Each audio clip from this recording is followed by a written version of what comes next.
Khatib akan menyampaikan uraian khutbah dengan judul Memperbaiki Hidup Sebelum Bertemu dengan Allah Subhanahu wa Ta'ala.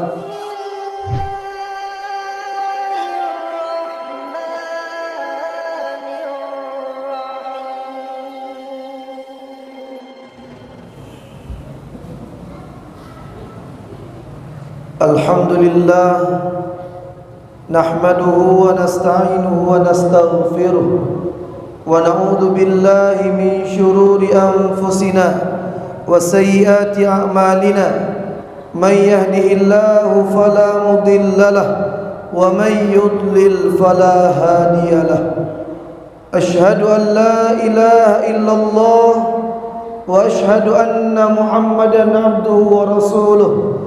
اللهم صل وسلم على هذا النبي الكريم وعلى آله وأصحابه أجمعين.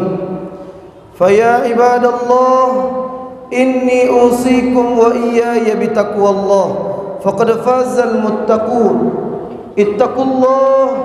اتقوا الله حق تقاته ولا تموتن إلا وأنتم مسلمون. اسمعوا قول الله تعالى في كتابه العظيم وهو أصدق القائلين. أعوذ بالله من الشيطان الرجيم. بسم الله الرحمن الرحيم. إذا جاء نصر الله والفتح ورأيت الناس يدخلون في دين الله أفواجا فسبح بحمد ربك واستغفر إنه كان توابا. Sadaqallahul azim. Masyarul muslimin, jamaah Jumaah yang dimuliakan Allah Subhanahu wa taala. Setelah kita bersyukur kepada Allah Subhanahu wa taala dan berselawat kepada Nabi besar Muhammad sallallahu alaihi wasallam, khatib akan menyampaikan uraian khutbah dengan judul Memperbaiki Hidup Sebelum Bertemu dengan Allah Subhanahu wa taala.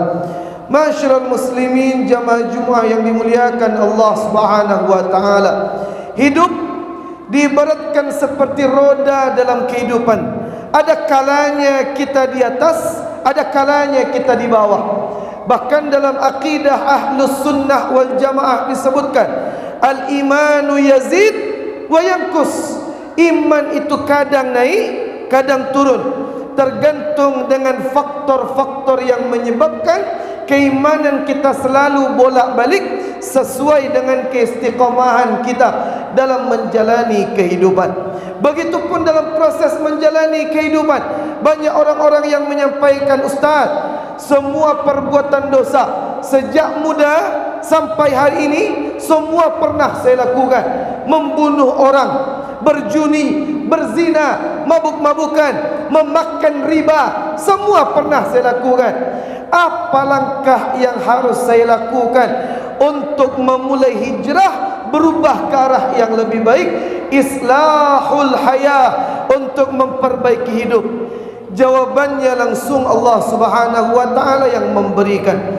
Dalam penamaan waktu-waktu Islam, kalender Hijriah yang menandai dengan hijrahnya Rasul dimulai dari bulan Al-Muharram. Apa maknanya? Meninggalkan semua yang diharamkan oleh Allah. Kalau kita ingin mulai langkah kehidupan ke arah yang lebih baik, Al-Muharram, maka tinggalkan semua yang diharamkan oleh Allah. Betapa banyak di antara kita yang sampai hari ini masih rutin memakan harta riba. Berapa banyak di antara kita hari ini yang masih sering berjudi. Banyak di antara kita yang mengambil hak-hak dan harta saudaranya.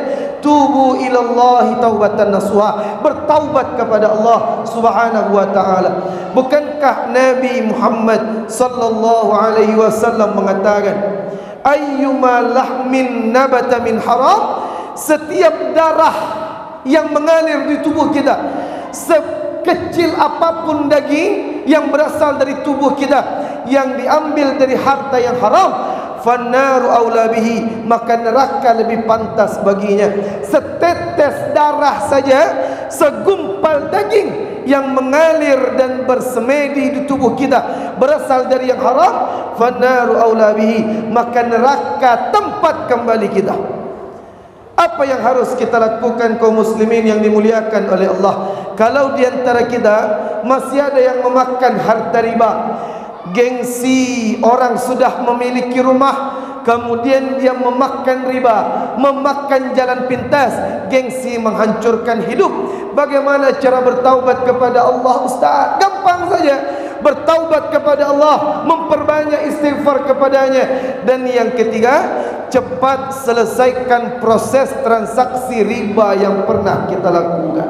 Hari ini kita masih rutin berjudi, duduk di warung-warung, kemudian main domino menggunakan uang, kemudian chip internet, game online yang memakai uang. Bertaubat kepada Allah Subhanahu wa ta'ala. Apa gunanya keuntungan yang sedikit dibandingkan siksa Allah yang teramat berat kelak di akhirat, di yaumil qiyamah. Masyiral muslimin jamaah Jumat yang dimuliakan Allah Subhanahu wa ta'ala, ketika sudah kita tinggalkan Muharram, yang haram-haram kita tinggalkan, masuk ke bulan yang kedua, apa namanya? Safar, yang berarti dari kata sifrun, artinya kosong. Ketika kita sudah meninggalkan yang haram, maka hati kita berubah kosong, hati kita berubah bersih, hati kita menjadi benih. Itulah yang disampaikan oleh Nabi Muhammad sallallahu alaihi wasallam. Apa kata Nabi?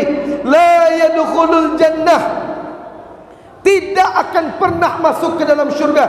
Jangankan yashummu raihatal jannah, jangankan mencium bau syurga, masuk melangkahkan kaki saja, diperlihatkan Allah saja tidak jauh dari kita. Siapa?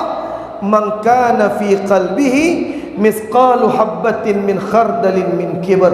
Siapa yang masih terdapat penyakit hati, iri, dengki, benci dengan kenikmatan yang didapatkan oleh orang lain, iri dengan nikmat yang didapatkan oleh saudaranya, maka inilah orang-orang la yashummu raihatal jannah. Jangankan masuk ke dalam syurga, menciumi aroma saja Allah jauhkan dari kita. Masyiral muslimin jamaah Jumat yang dimuliakan Allah Subhanahu wa ta'ala, setelah kita tinggalkan yang haram, hati kita menjadi bersih, hati menjadi suci. Masuk bulan yang ketiga dan keempat, Rabiul Awal dan Rabiul Akhir. Rabi' maknanya adalah sesuatu yang indah-indah. Jika sudah kita tinggalkan yang haram, hati kita menjadi bersih, maka tambahlah keilmuan kita. Tuntut ilmu, pelajari bagaimana memperbaiki kualitas ibadah kita.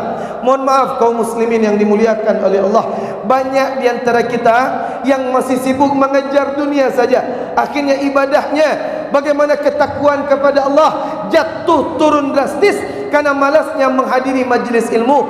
Bukankah baginda Rasul sallallahu alaihi wasallam mengatakan, talabul ilmi faridatun ala kulli muslimin wa muslimah. Menuntut ilmu fardu ain, wajib aini untuk setiap muslim dan muslimah. Gampang saja, contoh sederhana. Banyak di antara kita terserah yang ingin memakai pakaian kaos, batik, baju muslim, kokokah namanya, atau baju kemeja, silakan. Yang penting baju dipanjangkan. Banyak di antara laki-laki ketika solat ke masjid, solat di rumahnya, bajunya pendek. Ketika dia ruku, tersingkap bagian aurat di belakang punggungnya.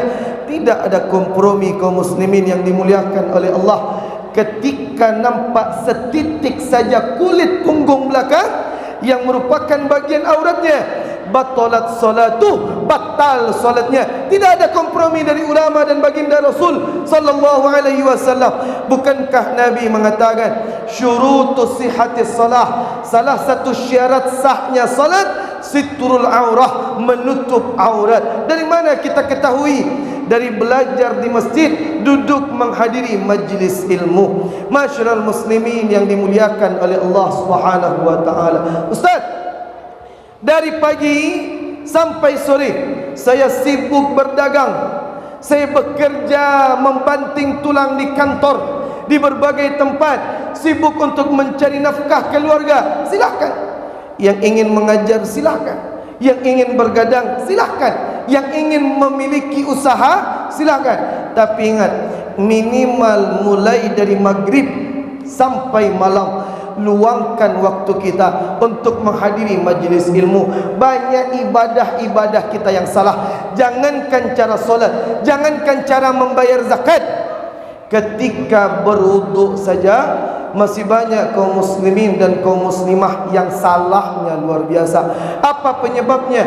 Yang menyebabkannya adalah ilmu yang kurang, karena malasnya menghadiri majlis ilmu.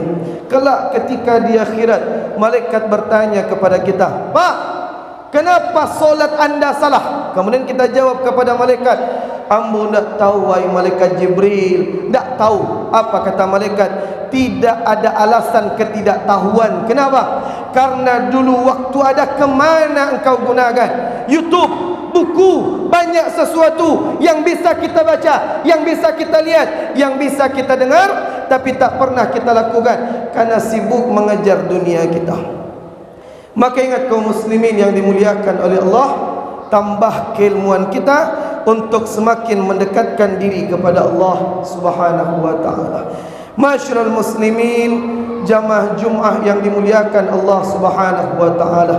Kemudian berikutnya adalah, jika di antara kita masih banyak yang melakukan perbuatan dosa, masih banyak yang menggunjingkan saudaranya, memfitnah, menzolimi orang lain, bertaubat kepada Allah. Kita berikan sebuah contoh.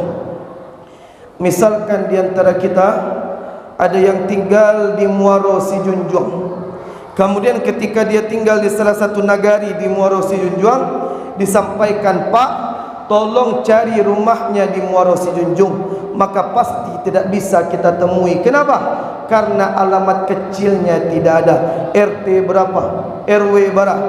Bagaimana dengan nanti di akhirat, di padang mahsyar yang luasnya seluas langit dan bumi? Kita disuruh mencari orang yang dulu di dunia kita fitnah, kita zolimi, kita kucilkan, kita jatuhkan kehormatannya, kita permalukan. Maka ingat, itulah nanti yang akan dimintai pertanggungjawaban oleh Allah Subhanahu wa taala. Maka ingat kaum muslimin yang dimuliakan oleh Allah, istighfar perbanyak kepada Allah. Dosa kepada Allah bisa dengan istighfar. Man lazimal istighfar, siapa yang membiasakan istighfar, ja'alallahu lahu min kulli hammin faraja.